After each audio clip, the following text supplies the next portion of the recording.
Existe uma história de que Jesus, nos seus anos perdidos, o que são os anos perdidos de Jesus, né? Anos perdidos entre aspas. São os anos que os evangelhos não falam sobre, porque não há muita coisa nos evangelhos e na Bíblia, de uma forma geral, no Novo Testamento, sobre a infância de Jesus. Tem ali passagens sobre o momento em que ele nasceu, o momento em que ele tinha 12 anos ali no Templo de Jerusalém, aproximadamente, e depois ele é adulto, aos 30 anos. Então, existe uma ideia de anos perdidos, de que entre os 12 e 30 anos, mais ou menos, de Jesus, a gente não sabe o que aconteceu, e várias pessoas, vários textos, desde o início do cristianismo, desde o segundo, terceiro século, preenchem essa lacuna com informações diferentes. E um dos preenchimentos dessa lacuna é a ideia de que quando Jesus não estava sendo ali registrado o que ele estava fazendo no Novo Testamento, quando a Bíblia, digamos assim, né, quando a Bíblia, claro, a Bíblia não é o autor, né, mas só para didaticamente assim, quando a Bíblia perde Jesus de vista, onde é que ele estava? Aí tem um russo chamado Nikolai Notovitch que disse ter descoberto um manuscrito num mosteiro no Himalaia que contava a vida de Jesus, dos 12 aos 30 anos. E nesse período, Jesus teria ido primeiro à Índia e aprendido lá com os brahmanes, né, com a caça sacerdotal, várias doutrinas indianas.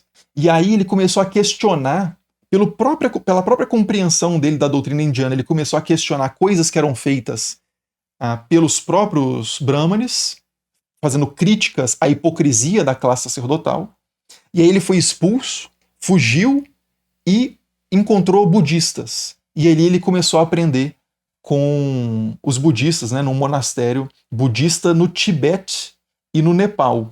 Eu vou voltar a essa questão de Jesus aprender com budistas no Tibete daqui a pouco. Mas ele teria aprendido, então, com budistas no Tibete, o budismo, né, claro, e aí ele volta com esse conhecimento para a Judéia e ensina as coisas que ele aprendeu nesse Oriente mais distante ali para os judeus, inclusive fazendo as críticas à casta sacerdotal, né, aos líderes religiosos também no seu contexto ali da Judéia e Galileia, e isso leva à perseguição de Jesus, e ele acaba sendo preso e executado, né? Então existe essa história, né, desse russo no século XIX que teria final do século XIX teria dito que encontrou esse manuscrito, mas pouco tempo, isso pegou muito, né, essa ideia pegou muito, circulou muito esse manuscrito, a vida secreta de Jesus, e foi muito acolhido principalmente em círculos mais esotéricos, né, de espiritualidade que valoriza muito a tradição do Extremo Oriente, da Índia, mas rapidamente muitas pessoas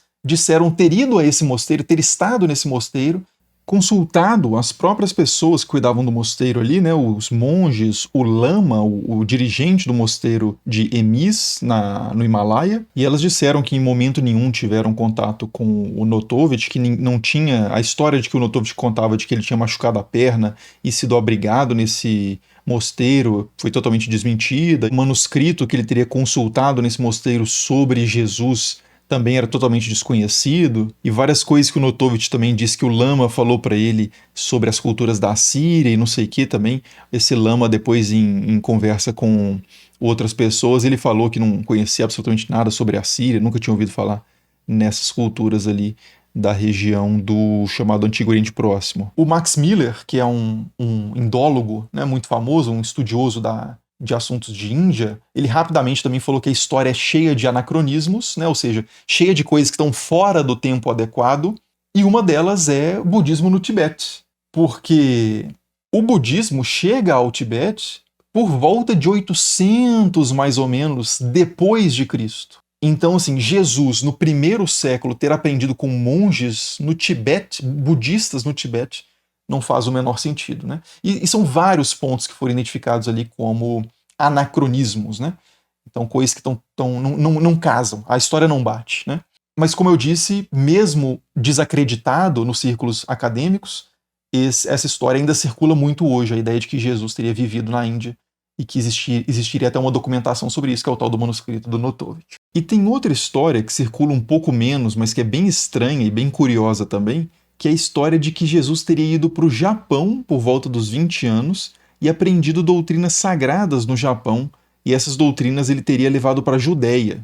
Mas antes de passar para essa história, deixa eu só lembrar vocês que a Insider, que é uma das grandes parceiras aqui do canal, né, tá com promoções lá no site e usando o cupom ESTRANHA, você recebe descontos adicionais lá e ainda dá uma moral pro canal junto com essa parceira muito importante. Nesse vídeo eu estou usando uma Core T-shirt, né, ou T-shirt como preferir, que é uma camiseta mais encorpada, mas muito confortável também e com as mesmas vantagens da Tech T-shirt, né, que é a mais tradicional, que não precisa passar, é anti-odor, não desbota e tudo mais. Então fica a minha recomendação, eu tenho usado bastante essa, eu gostei muito desse modelo. E o link, caso você queira dar uma olhada lá, vai estar no primeiro comentário fixado e na descrição do vídeo. Mas dito isso, vamos voltar para a história do túmulo de Jesus, que, como eu estava dizendo, é uma história que tem mais ou menos a mesma ideia lá do Notovitch, né, de Jesus sair, aprender algo, uma filosofia, uma religião, uma tradição distante e voltar com essa sabedoria superior e educar o povo ali da Judéia e ser executado por isso, que é porque eram ignorantes, porque a história tem esse fundo, né, se for pensar assim,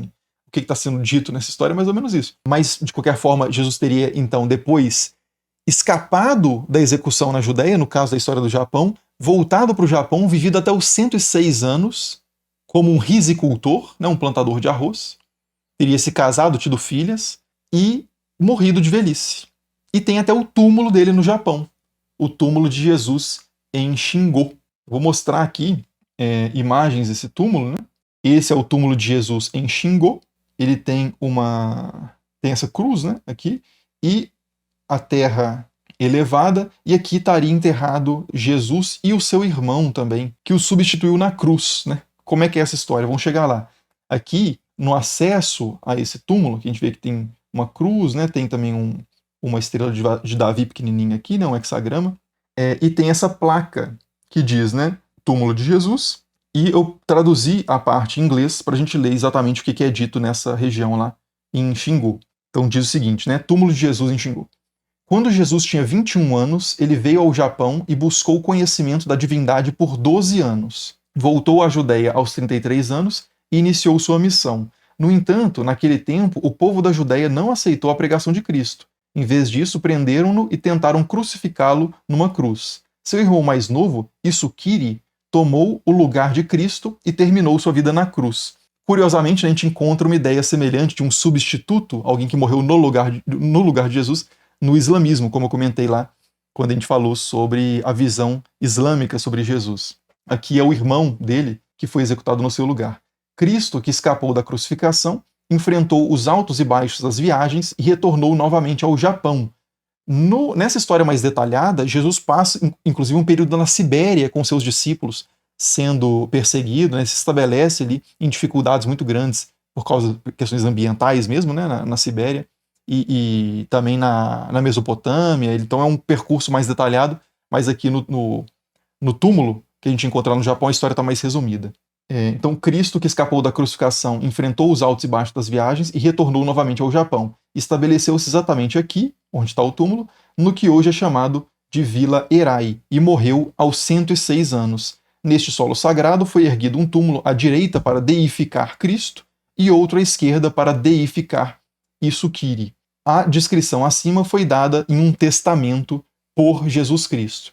Então essa própria história de tudo que teria se passado ali nos chamados anos perdidos, e depois, quando Jesus escapa da cruz e passa a viver no Japão e se casa e tem filhas, e os habitantes dessa vila são descendentes de Jesus, toda essa história teria sido deixada pelas mãos do próprio Jesus em testamento. E qual que é o contexto disso, que parece muito estranho, né, à primeira vista, e talvez à segunda e terceira também, mas qual que é o contexto histórico que dá um pouco mais de... O que motivaria, né, a celebração de Jesus nessa região?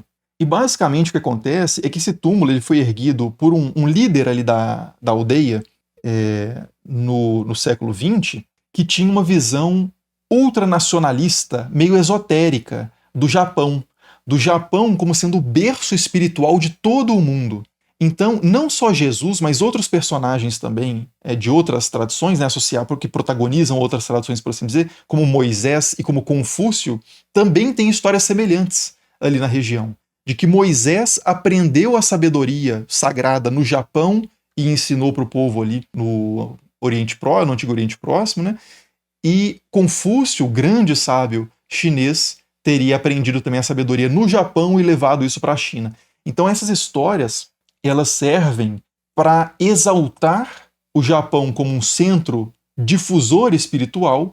Consequentemente, isso deveria valer para o presente também. Os japoneses deveriam ter muito orgulho de serem japoneses, porque é o berço do mundo, da sabedoria mundial, e os outros países deveriam tratar o Japão muito bem, porque é graças à sabedoria primitiva, primordial, melhor, né, prístina, pura japonesa, que outros lugares do mundo alcançaram sabedoria também. Então, nesse contexto político, né, ideológico, é que se desenvolvem essas histórias, como a história do túmulo de Jesus. Então, tem essas duas histórias relativamente recentes que tentam preencher a questão dos anos perdidos de Jesus, uma do século XIX e outra do século XX, mas, como eu disse, existem histórias bem mais antigas sobre isso, como a que a gente encontra no chamado Evangelho de Infância de Jesus segundo Tomé, sobre o qual eu já fiz um vídeo aqui no canal, né, e deixo como recomendação, então, para ver aí na sequência. Como sempre, muito obrigado por assistir e nos vemos nos próximos vídeos. Falou!